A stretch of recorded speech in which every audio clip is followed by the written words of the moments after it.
నా సీతారామరాజు గారు తిరిగిన నేల ఇదంతా. మేము బతికిదంతా అడిగేసిన ప్రాంతంలో ఆయన ఊపిరి పీల్చుకుని బతుకుతున్నాం. మేము హిందూ మతంలో పుట్టాం, పోతే హిందూ మతంలో పోతాం అంతే. టోటల్ మారిపోతారు అనమాట. ఇంకా ఒక సైకోలా మారిపోతారు అంతే. అన్నాళ్ళు అన్నయ్య అన్నయ్య మనతో పిలిచినాడు, ఆ తర్వాత ఎప్పుడైతే చర్చికి వెళ్ళడం మొదలెట్టి అక్కడ నుంచి మనం దూరం చేసేస్తాడు. ఇంకా కలవాడు.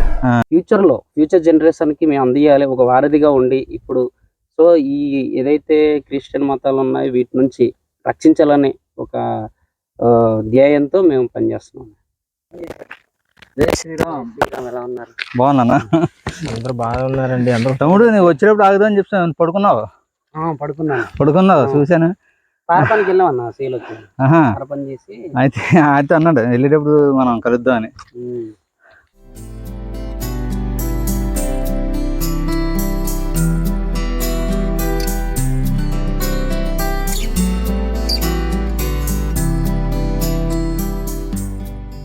జై శ్రీరామ్. జై శ్రీరామ్. నేను మీ తోట రామకృష్ణ. ఈరోజు అల్లూరు సీతారామరాజు జిల్లా అడ్డదిగల మండలం దబ్బపాలెం గ్రామంలో ఉన్నాం.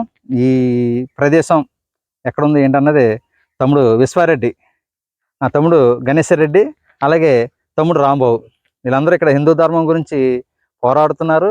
విదేశీ విష మతాలు ఈ గ్రామంలోకి రాకుండా ప్రొటెక్షన్ ఇస్తున్నారు. అలాగే వీళ్ళ గిరిజన సాంప్రదాయాలను కాపాడుతున్నారు. ముందుగా విశ్వారెడ్డితో మాట్లాడదాం. తమ్ముడు, మనం ఎక్కడ ఉన్నాం ప్రస్తుతం చెప్పండి. మనము అల్లూరు సీతారామరాజు జిల్లా అడ్డతీగల మండలం వీరవరం పంచాయతీ దబ్బపాలెం గ్రామంలో ఉన్నాం ప్రస్తుతానికి. సో ఈ వీరవరం పంచాయతీలో మన మొత్తం 6 గ్రామాలు ఉన్నాయి. ప్రజెంట్ వచ్చి నేను మాకవరం గ్రామం నుంచి మాట్లాడడం జరుగుతుంది. తమ్ముడు గణపతి రెడ్డి, నీ గ్రామం? అన్నయ్య మా గ్రామం దబ్బపాలెం గ్రామం, వీరవరం పంచాయతీ దబ్బపాలెం గ్రామం అన్నయ్య. నా పేరు గణేశ్వర్ రెడ్డి. తమ్ముడు రాంబాబు గారు, మళ్ళీ మీరు కూడా రాంబాబు గారు కూడా ఇదే దబ్బపాలెం గ్రామం. వీళ్ళు ముగ్గురే కాకుండా అనేక మంది ఉన్నారు. ప్రస్తుతానికి మేము అనుకోకుండా ఈ గ్రామం రావడం, మనం ప్రతిరోజు ధర్మరక్షణ నిమిత్తం ప్రతి గ్రామాన్ని సందర్శిస్తుంటాం. ఈరోజు ఈ గ్రామానికి వచ్చాం. ఇక్కడ మన కార్యకర్తలు, తనైతే యాక్టివ్గా బీజేపీ మెంబరు, తమ్ముడు వాళ్ళు వ్యవసాయం చేసుకుంటారు. తను అయితే గో ప్రేమికుడు. ఇలాంటి గొప్ప వ్యక్తులు ఉన్నారు కాబట్టి ఇంకా ఏజెన్సీలో ఇంత దాడి జరుగుతున్న విదేశీ మతాల నుండి ఇంకా ఇక్కడ సంస్కృతి సాంప్రదాయాలు నిలబడ్డాయి. దేశభక్తులు కూడా తయారవుతున్నారంటే ఇలాంటి వ్యక్తులు ఉండడం వల్లే. వీళ్ళందరూతో కలిసి నేను ఇక్కడికి వచ్చి పనిచేయడం నిజంగా నా అదృష్టం. ఎందుకంటే ఇలాంటి ధర్మం కోసం పనిచేసే వ్యక్తులు ఈ ఏజెన్సీ, ఈ అటవీ ప్రాంతం మొత్తం చాలామంది, దగ్గర సుమారు 300 మంది నాతో కలిసి ఉన్నారంటే అది నిజంగా పూర్వజన్మలు చేసుకున్న పుణ్యమై ఉండొచ్చు. అయితే తమ్ముడు, మీరు ఈ క్రైస్తవ మతాన్ని, ఈ పాస్టర్ల మత ప్రచారాన్ని ఎందుకు వ్యతిరేకిస్తున్నారు? అంటే వాళ్ళు ఏదైతే మా గిరిజన సాంప్రదాయాలు ఉన్నాయో వాటికి వాళ్ళు వచ్చి ఏం చేస్తారంటే మత మార్పిడి చేసి మొత్తం మా ఆచార సాంప్రదాయాలన్నిటినీ మాకు కాకుండా చేస్తున్నారు.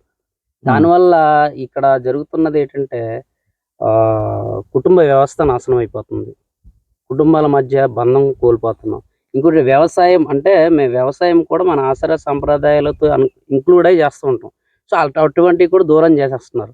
అడవిని దూరం చేసేస్తున్నారు, బంధువులను దూరం చేస్తున్నారు, వ్యవసాయాన్ని దూరం చేస్తున్నారు, అన్నిటిని దూరం చేసి చివరికి దేవుని కూడా దూరం చేసేసి అన్నదమ్ముల మధ్య గొడవలు, కుటుంబాల మధ్య గొడవలు, తల్లి పిల్లల మధ్య గొడవలు, ఇటువంటి క్రియేట్ చేస్తున్నారు అన్న అక్కడ. దానివల్ల మేము ఏం చేస్తున్నాం అంటే, ఇప్పుడు ఈ జనరేషన్లో అయినా మేము పూర్వీకులు ఎలాగో పాపం వాళ్ళు కొంతవరకు తీసుకొచ్చారు, దాన్ని ఆచార సంప్రదాయాలు మాకు అందించగలిగారు. సో దాన్ని మేము ఏం చేసామంటే ఫ్యూచర్ జనరేషన్కి మేము అందియాలి, ఒక వారధిగా ఉండి. ఇప్పుడు సో ఈ ఏదైతే క్రిస్టియన్ మతాలు ఉన్నాయో వీటి నుంచి రక్షించాలని ఒక ధ్యేయంతో మేము పనిచేస్తున్నాం. అంటే మీ కుటుంబ వ్యవహారాలను పాడు చేస్తున్నారు భయంకరంగా. తల్లి కొడుకుల్ని, తల్లి బిడ్డని, అలాగే అన్నా చెల్లుల్ని, అన్నదమ్ముల్ని విడదీసి గొడవలు సృష్టిస్తున్నారని మీరు వ్యతిరేకిస్తున్నారు. అంటే అది పాస్టర్లు చేస్తున్నారా, లేకపోతే అంటే అప్పుడు పాస్టర్లు తప్పు అవుతుంది కానీ ఆ మతం తప్పు కాదు కదా అన్న? వాళ్ళు ఏం చెప్తారంటన్నా, వాళ్ళ మత గ్రంథాన్ని తీసుకొచ్చి దాంట్లో ఇది ఉంది, ఇలా ఉంటేనే మీరు దేవుడు మిమ్మల్ని ఆశీర్వదిస్తాడని ఏ మాటలు చెప్పి మారుస్తుంటారన్న. వీళ్ళేంటి ఒక్కసారి వాళ్ళకి నమ్మిన తర్వాత ఎలా ఉంటుందంటే ఇంకా వాళ్ళు మొత్తం టోటల్ మారిపోతారు అనమాట. ఇంకా ఒక సైకోలా మారిపోతారు అంతే. అన్నాళ్ళు అన్నయ్య మనతో పిలిచినాడు, ఆ తర్వాత ఎప్పుడైతే చర్చికి వెళ్ళడం మొదలెట్టి అక్కడ నుంచి మనం దూరం చేసేస్తాడు, ఇంకా కలవాడు. ఏదో స్పెషల్ క్యాండిడేట్ లాగా గ్రహం వేరే గ్రహం నుంచి దిగొచ్చినట్టు ఆడ అలా తిరుగుతూ ఉంటాడు అనమాట. అంతే, మనం పట్టించుకోడు. ఇంకా మనం అందరూ వీళ్ళు మనుషులు కాదు, వీళ్ళు ఏదో పాపులు అనే ఒక భావనతో మనల్ని అవాయిడ్ చేస్తుంటాడు అన్న. నిన్నటిదాకా మనతో పెరిగిన వాడికి మత మార్గాన్ని మనందరం పాపులం అయిపోతాం, శత్రువులం అయిపోతాం. అదే బొట్టు చూస్తే అడిగి బాబాయ్, నేను ఇలాంటి చాలా పడ్డాను.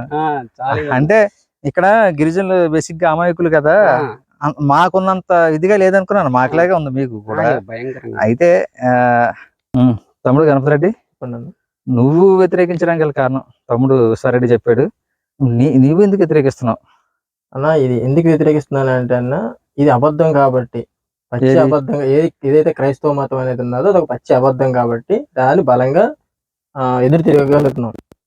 ఎందుకంటే అన్నయ్య, ఇప్పుడు అది పుట్టినప్పటి నుంచి ఏ ఆచార సాంప్రదాయాలు ఏవైతే ఉన్నాయో, పండుగలు కానీ గిరిజన సాంప్రదాయాలు ఏవైతే ఉన్నాయో, శ్రీరామనవమి, ఇలా వినాయక చవితి, దేవి నవరాత్రులు, అలాగే మా యొక్క సాంప్రదాయాలైన గంగాలమ్మ పండుగలు, ఇలాంటి వాటితో మేము ప్రయాణం చేసాం మా జీవితం పుట్టినప్పటి నుంచి. అయితే మేము మా జీవన విధానంలో ఇలా సంతోషంగా జరుపుకునే పండుగల మధ్యలో మా దేవీ దేవతల్ని ఈ మైకులు పెట్టి చర్చిలకు పిలిచి, లేదా ఇలా ఏదో ఒక రూపంలో వచ్చి మా గ్రామాల్లో ప్రచారాలు చేసుకుంటూ, అయితే మీరు నమ్ముతున్నటువంటి దేవుడు కాదు, సైతాను, ఆ దెయ్యం అనుకుంటూ మా యొక్క మేము ఎవరినైతే పూజిస్తామో ఆ చెట్టుని మొక్కుతాం, రాయిని మొక్కుతాం, అయితే ప్రకృతిని దైవంగా భావించి బ్రతుకుతాం. అయితే మా యొక్క మనోభావాల్ని, మా నమ్మకాల్ని అది తప్పు అంటూ మమ్మల్ని కించపరుస్తూ వాళ్ళు ఏదో మమ్మల్ని పాపుల కింద, దెయ్యాల కింద చూస్తూ వాళ్ళని మాటలు మాలో కోపాన్ని, ఎక్కడ లేని కోపాన్ని మాలో రగిల్చి ఇలా మాట్లాడి మా దైవాన్ని తిట్టడం వల్ల మాలో కోపం రగిలి మేము వ్యతిరేకించడం జరుగుతుంది. అంటే ముందు భవిష్యత్తులో కూడా అన్నయ్య చెప్పినట్టుగా మా కుటుంబాల్లో విచ్ఛిన్నం అయిపోయి గొడవలు పడి, ఒక ఇంట్లో చావు జరిగినా తండ్రి చనిపోతే కొడుకు క్రైస్తవ మతంలో ఉంటే కనీసం తండ్రి శవాన్ని కూడా పట్టించుకోని పరిస్థితిలో సమాజం, ఇప్పుడున్న సమాజం అలా ఉంది. అదే అలాంటి పరిస్థితులు మాకు ముందు కలగకుండా ఉండాలని, ఇప్పుడు ఆల్రెడీ మొదలైన కుటుంబ వ్యవస్థ పాడవకుండా ఉండాలని, మీ సంప్రదాయాలు మా సంప్రదాయాన్ని మేము కాపాడుకోవాలని మా వంతు ప్రయత్నంగా మేము గట్టిగా పోరాటం చేస్తున్నాం. శబాస్, బాగా చేస్తున్నారా? కానీ పాస్టర్లు ఏం చెప్తారు, ఓదర కొడుతుంటారు. ఎలాగంటే మాది శాంతి మతం, మేమందరం నీ వల్లే నీ పొరుగు వాడిని ప్రేమించని చెప్పి మా యేసు చెప్పాడు, ఒక చెంప మేము కొడితే 2 చెంప చూపించని చెప్పి మా యేసు చెప్పాడని చెప్పేసి చెప్తూ ఎంతో మంచిగా మాట్లాడతారు. ఎంతో మరి అంత మంచిగా మాట్లాడే మాటలు మీకెందుకు వ్యతిరేకం అనిపించాయి? అంటే వాళ్ళు చెప్పే మాటలు అంతవరకు ఓకే అన్న, అంతవరకు పర్వాలేదు, చాలా బాగా మాట్లాడతారు, ఓకే. ఒకసారి వెళ్ళిన తర్వాత వాడు ఎవరైతే మా విలేజ్ నుంచి వెళ్ళిన తర్వాత టోటల్ మారిపోతున్నాడు. వాడు మొత్తం నిజంగా శాంతి మతం అయితే అందరిని కలుపుకొని వెళ్ళాలి కదా, ఆడు కలవడు ఆ రోజు నుంచి, ఇంకా మాతో కలవడు. ఆడు టోటల్ ఇంకా ఆడు చెప్పాను కదా ఇందాక, ఏదో గ్రహాంతరవాసిలాగా బిహేవ్ చేస్తాడు, మమ్మల్ని వేరే గ్రహం నుంచి వచ్చినట్టు బిహేవ్ చేస్తాడు. ఇంకా ఎగ్జాంపుల్ చెప్పాలంటే ఇక్కడ చాలా లోపల చాలా గ్రామాలు ఉన్నాయి. అంటే వాళ్ళు ఈవిటీజ్ అన్నమాట, కోదులు అంటారు. సో వాళ్ళు ఎలా ఉంటారని యూనిటీగా ఉంటారు. వాళ్ళు గిరిజన సాంప్రదాయాలు ఆచరించినట్టు ఇక్కడ ఇప్పుడు తగ్గింది మా ఏరియాలో కూడా. ఇక్కడ కొంచెం ఇది పెరగడంతో, కొంచెం ఫ్యాషన్ పెరగడంతో తగ్గింది. అయితే వాళ్ళు ఎలా చేస్తారంటే, ఒక కర్ర తెచ్చుకోవాలనుకన్నా కర్రను కొడతారు, కుచ్చెరేస్తారు పెద్దగా, దాని ఇంటికి తెచ్చుకోవాలని పండగ చేస్తారు. వాళ్ళు తిరుగుతున్న దారులు ఉంటాయి కదా, ఇటు కొండకి వెళ్ళే దారి, దూడలకి వెళ్ళే దారి, ఇలా. సో వాటికి కూడా ఏం చేస్తారంటే సంవత్సరం ఒకసారి అలా పండుగలు చేస్తారు, దారి పండగ అంటారు. సో చెట్టును పండగ చేస్తారు, అంటే గీత కోసుకునే చెట్టు, జీరిగ చెట్టును కళ్ళు తీసుకున్న పండుగ చేస్తారు, వేరే వేరే అడవులకు పండుగ చేస్తారు. ఇట్లా అనమాట. అంత ఆచారాలు సాంప్రదాయాలు పాటించే వాళ్ళకు ఒకే ఒక్క పాస్టర్ వెళ్ళి, ఇక్కడ పోలవరం అని ఒక ఊరు ఉంటది, దుచ్చర్తి పంచాయతీ, అది మాకు అనుకూలంగా ఉంటదండి, మాకు పక్కన ఉంటది, కొండ మీద నుంచి మాకు దగ్గర. సో ఆ విలేజ్ లో ఇప్పటికి ఇంచుమించు ఒక 20 కుటుంబాలు ఉంటాయేమో, కానీ 3 చర్చిలు ఉన్నాయి అక్కడ. ముగ్గురు వస్తారు రేవల నుంచి, ఆ ఏరియా నుంచి, కొయ్యి నుంచి ఒక ఆయన వస్తాడు. 20 కుటుంబాలకి 3 చర్చిలు. నేనైతే వాళ్ళ ఒకటే మధ్య చూశాను. పోటీ. అదే అంటే ఆ. పక్క చిన్న చర్చిల్లో ఉంటాయి, చిన్న ఇళ్లలో పెట్టి నడిపిస్తూ ఉంటారు. ఆహా. సో ఇలాగేంటంటే వాళ్ళంత యూనిట్గా ఉన్న మనుషులు ఒకేసారి ఒక పాస్టర్ రావడంతో మొత్తం టోటల్ మారిపోయారు. అంత ఆచార సాంప్రదాయాలను మారిపోయినాయి. ఇంకా మొత్తం టోటల్ అన్ని 20 కుటుంబాలు మొత్తం క్రైస్తవులు మారిపోయినాయి. అయిపోయినాయా? క్రైస్తవులు అయిపోయారు 3 చర్చిలు. చర్చ్. ఆహా. సో ఇంకేముందన్న అక్కడ. సో ఇలాగనమాట. ఇలాగా ఇది గిరిజనులకి ఎందుకు టార్గెట్ చేస్తారంటే వాళ్ళు ఒక మాట మీద ఉంటారు. అయితే ఒకరు మారిన మొత్తం అందరు ఊరంతా మారిపోద్ది. సో వాడికి చక్క ఉపాధి, ఇది దశం భాగాలు వస్తాయి కదా, దానికోసం వాడు ఇది చేసి టోటల్ అన్నమాట ఒక్క ఫ్యామిలీని టచ్ చేస్తే చాలు. ఇంకో వారానికి ఇంకో ఇంటికి వెళ్తాడు, ఇంకో ఇంటికి వెళ్తాడు, అయిపోయింది. ఇంకా ఏమి వాళ్ళ ఇంట్లో నవ్వు వచ్చినా అదంతా దేవుడి వల్ల అంటాడు. ఏడుపు వచ్చింది అనుకో ఏదో చిన్న పరీక్ష అని చెప్తుంటాడు. ఇలా చెప్పి మొత్తం మా గిరిజనులు కూడా మతం మార్చే ప్రయత్నం చేస్తున్నారు. అందుకోసమే ఎంతో కొంత అవగాహన మేమేం చేస్తున్నాం అంటే ఏదన్నా మత ప్రచారంకి వచ్చినప్పుడు అడ్డుకోవడం జరుగుతుంది వాళ్ళకి. అంటే లీగల్ గానే మేము గొడవలు పెట్టి కాదు. సో వాళ్ళు కొన్ని ప్రశ్నలు అడుగుతున్న తర్వాత మీకు ఇష్టం లేదంటే వెళ్ళిపోతాం అంటున్నారు. కానీ కొంచెం మంది అయితే చాలా డేర్గా వచ్చేసి ఎంప్లాయీస్ వస్తున్నారు అన్న, కొంచెం చాలా మంది వాళ్ళు ఇదికే మంచి బందోబస్తు వస్తున్నారు, కార్లు వేసుకుని. తినేది హిందూ ధర్మం మీద హిందూ పేరు పెట్టుకుని హిందూ డబ్బు తింటారు. అదే వాడు జాబ్ చేసేదేమో హిందూ మత సర్టిఫికేట్ తో చేస్తాడు, ఇక్కడికి వచ్చిన తర్వాత ఏమో ఎన్నో మాటలు చెప్తుంటాడు అన్న. మీరు అన్నట్టు ఇందాక పాస్టర్లు అందరూ నెమ్మదిగా మాట్లాడతారు, కానీ చాలా ఏమంటారు కదా తడిగుడ్డు పెట్టి వీక్ వచ్చినట్టు అది అంత స్మూత్ గా చేస్తారు. అలా నాశనం చేస్తారన్న. స్లో పాయిజన్ అన్నమాట ఇది, చాలా చాలా దారుణం. అందుకని మా గిరిజనులు నిజంగా చెప్పాలంటే మా సాంప్రదాయాలు గనక చచ్చిపోతే మేము గిరిజనులం కాదు ఇంకా. అంతే కదా, అంతే ఇంకా. అందుకోసం అని చెప్పి ఇక్కడ జీవిస్తూ ఈ సాంప్రదాయాలు పాటిస్తే గిరిజనులం అంతే. మాకంటూ లేదు అదనమాట. ఆ విధంగా మాకంటూ సపరేట్ గా కొన్ని ఆచారాలు ఉన్నాయి. ఇవి వేరే వాళ్ళు ఆచరించడం చాలా కష్టం. ఎవరు ఆచరించలేరు కూడా. అలాంటి ఒక సపరేట్ వాతావరణంలో పెరుగుతున్నాం. సో మా వాళ్ళు వచ్చిన తర్వాత ఇవన్నీ పోతాయన్న. మేము ఏదో ఫారెన్ బ్రిటిష్ వాడికి ఈక్వల్ గా బతకాల్సి వస్తుంది. ఎవరో బ్రిటిష్ ఏకలుగా ఎందుకు బతకనిస్తారు? అదే ఈక్వల్ గా చూసారా లేకపోతే అంచి వేసారా? బ్రిటిష్ వాడికి ఈక్వల్ గా అనమాట. అంటే నువ్వు బ్రిటిష్ వాడు అంటే ఎవడైతే చర్చికి వెళ్తున్నాడు ఏదో పెద్ద గొప్పోడు లాగా అలా ఫీల్ అవుతారు అనమాట. మిగతా వాడందరూ వీళ్ళకి ఏం తెలియదు, వీళ్ళు పాపులు అనే విధంగా. అయితే ఎందుకంటే మీ ఊరిలో ఉన్న అందరూ మారే వరకు వాళ్ళని గొప్పగా చూస్తారు. ఎందుకంటే వీడు గొప్పగా బతికితే మీరు అందరూ మారతారని. ఖచ్చితంగా మీరు అందరూ మారాక మీతో పాటు అందరిని అక్కడ కూర్చోబెడతాడు. కూర్చోండి నుంచోండి, లేకపోతే ఈ హో ఉగ్రరూపం వచ్చి మిమ్మల్ని చంపేస్తది.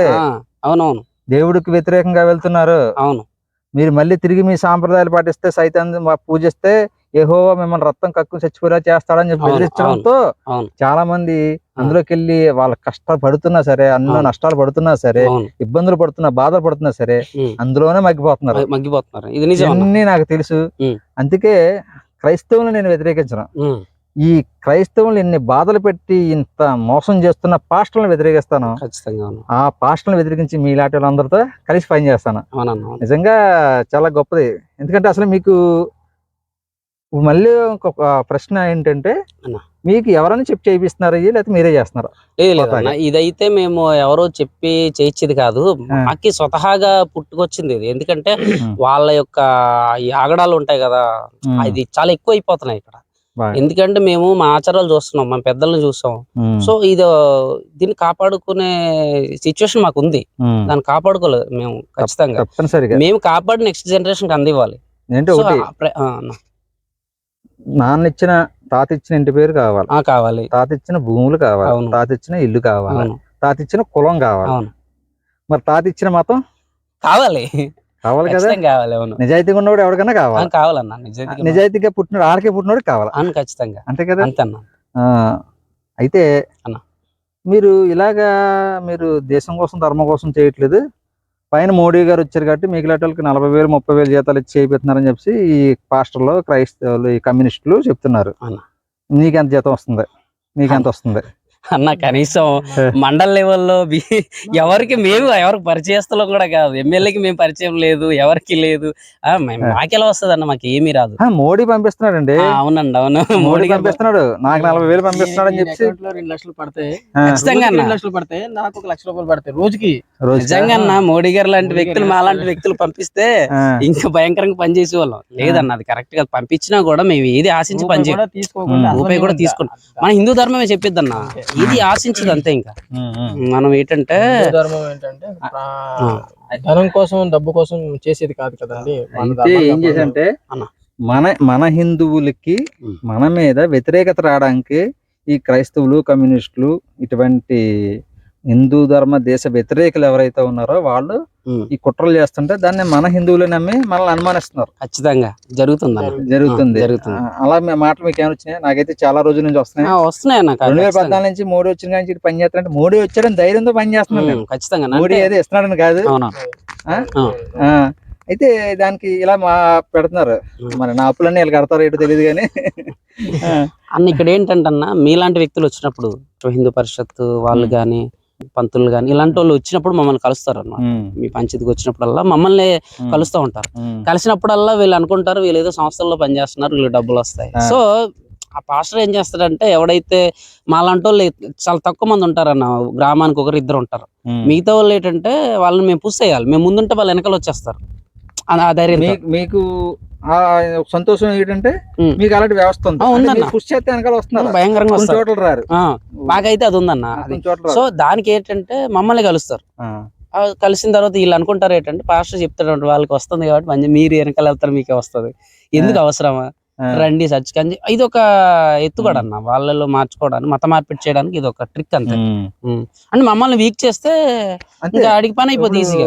మీ వెనకాల ఎవరు రాకపోతే మీరు ఎవరు రావట్లేదు కదా నిరుత్సాహంతో ఆగిపోతారు. ఖచ్చితంగా. కానీ దానికి డబల్ పని చేస్తామని చెప్పి భయంకరంగా చేస్తాం. తెలియదు. పుట్టాం హిందూ మతంలో పుట్టాం, పోతే హిందూ మతంలో పోతాం అంతే. పోరాడితే పోయేది ఏముంది? అవును అంతే అన్న. దేవుడు ఇచ్చిన ప్రాణం దేవుడి కోసం పోతుంది. అది ఎప్పుడు పోవాలో దేవుడు రాసి పెట్టి ఉంటాడు. నా సీతారామరాజు గారు తిరిగిన నేల ఇదంతా, మేము ఇదంతా అడిగేసిన ప్రాంతంలో ఆయన ఊపిరి పీల్చుకుని బతుకుతున్నాం అంతే. అంతే మరి ఆయన స్ఫూర్తిగా తీసుకుని ఈ రోజు ఆయన్ని కూడా వీళ్ళు పక్కన పెట్టించేస్తున్నారు. అవును, ఆయన్ని కూడా పక్కన పెట్టింది. బిర్సా ముండా గురించి కూడా ఇక్కడ ఎవరికి తెలియదు, చాలా మంది తెలియదు అన్న. తెలియదు. ఆయన గురించి తెలియజేసే ప్రయత్నం మనం చేస్తున్నాం. అయితే ఇక్కడ మనం ఒక బండి మీద వెళ్ళి చిన్న స్కిడ్ అయి పడిపోయి ప్రాణాలు పోతున్నాయి, పనికి రాకుండా పోతున్నాయి ప్రాణాలు అక్కడ. అలాంటి ధర్మం కోసం మనం పోరాడి ధర్మంలో ప్రాణం పోతే ఎంత గొప్ప. అలాగనే నేను తిరుగుతున్నాను, అలాగే మీరు ఉంటున్నారు. ప్రతి ఒక్కరు కూడా ఇలాగ మనకులాగా ప్రాణం కన్నా ధర్మం గొప్పదనుకుంటే ఈ గ్రామాలన్నీ మళ్ళీ సస్యశ్యామలం అవుతాయి, పూర్తి హిందూ ధర్మంలోకి వస్తాయి. ఇంత ముందులో అందరూ కలిసి ఉండొచ్చు, ఒకే మాట ఒకే బాట, శ్రీరాముడు బాణం వలె ఉండొచ్చు. అయితే వీడియో పెద్ద అవుతుంది. ఇదండి మా తమ్ముడు గణపతి రెడ్డి, విశ్వారెడ్డి, రాంబాబు, వీళ్ళందరూ ఇక్కడ ధర్మం కోసం పనిచేస్తున్నారు. రాంబాబు గారు పని చేస్తారు కానీ మాట్లాడరు, అందుకే మాట్లాడించలేదు. అది సిగ్గు ఎక్కువ, కానీ మా వాళ్ళకి సపోర్ట్ గా బాగుంటారు. ఈయన మనిషి కనిపించడు కానీ పని చేస్తాడు. ఇలాగే అంటే మేము ఈ రోజు పర్యటనలో భాగంగా వచ్చాం. ముందుగా అయితే మా కార్యకర్తలు అందరూ ఉందరు. ఎంతమంది ఇక్కడ గిరిజన సోదరులు స్వతహాగా వారికి ఎవరు ప్రోత్సాహం ఇవ్వకపోయినా ధర్మం కోసం, దేశం కోసం, వారి మన సాంప్రదాయాల కోసం ఇలా స్వచ్ఛందంగా పనిచేస్తున్నారు, ఒక్క రూపాయి ఆశించకుండా. వీళ్ళని చూసి నిద్రావస్థలో ఉన్న హిందువులు, మీరు మీ సంపాదన, మీ కుటుంబం, మీ వ్యసనాలు ఇలాగంటూ మీ జీవితాన్ని పాడు చేసుకుంటూ ధర్మాన్ని, దేశాన్ని కూడా పాడు చేస్తున్నారు.